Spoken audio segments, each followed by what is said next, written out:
আমি এখন chilli chicken তৈরি করব। পেঁয়াজ কেটে রাখা দিয়ে দিচ্ছি।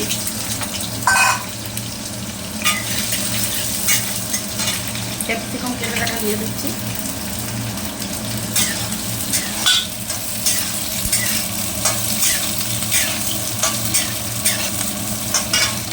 আমি সয়া সস দিব অল্প, সয়া সস দিয়ে দিচ্ছি অল্প।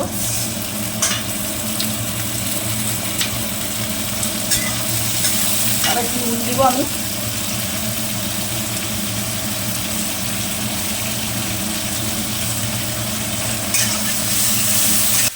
এই কড়াতে আমি ফ্রাইড রাইস বানাবো।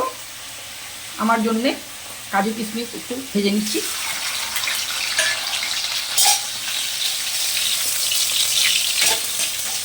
অনেকটা দেরি হয়ে গেছে, তার জন্য 2 চুলোতে বসিয়ে দিয়েছি।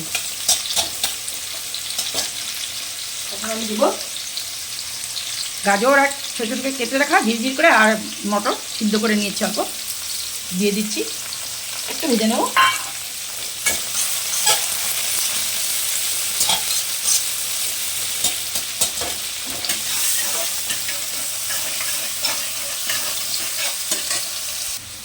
একটু নুন দিয়ে দিচ্ছি, একসাথে ভাত দিয়ে দেবো। তো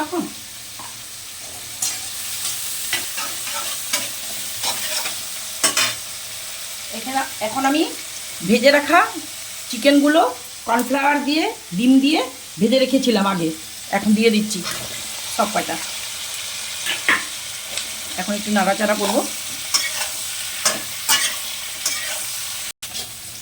এখন আমি ঘরে রান্না করি রোজ, সেই ভাত দিয়ে দিচ্ছি। আপনারা চাইলে ভালো চাল কিনেও সেটা দিয়ে রান্না করতে পারেন। আমি ঘরে যেটা দিয়ে যেই চালে ভাত খাই সেই চাল দিয়ে আমি করে নিচ্ছি।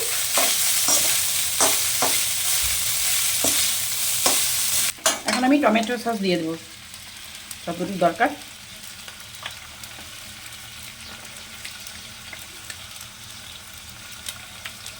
টমেটো সস দিয়ে দিলাম। এখন আমি দিব গ্রিন চিলি সস। এটা দিলে ঝাল লাগবে। গ্রিন চিলি সস দিয়ে দিচ্ছি। এখন দিব আমি এটা রেড চিলি সস। এখন দিচ্ছি রেড চিলি সস। এখন আমি নাড়াচাড়া করব খাওয়ার জন্যে একটু হবে।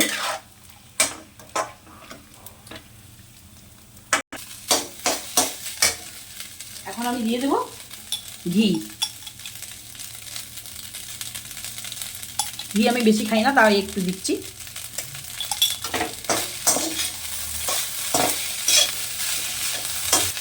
স্বাদের জন্য আমি একটু চিনি দিয়ে দিচ্ছি, খেতে ভালো লাগবে একটু। বেশি না, সামান্য একটু চিনি দিয়ে দিচ্ছি।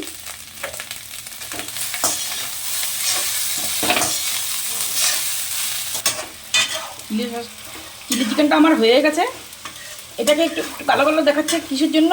এটাকে যে আমি সয়া সস দিয়েছি তার জন্য। খেতে কিন্তু ভালো হয়। বন্ধুরা দেখো কেমন হয়েছে, কমেন্ট করে জানিয়ে তো। এটাও হয়ে গেছে, এটাও হয়ে গেছে। আশা করি ভালো হবে। তোমরা কমেন্ট করে জানাবে আমাকে কেমন হয়েছে। এটা কেমন হয়েছে চিলি চিকেনটা, আর ফ্রাইড রাইসটা কেমন হয়েছে।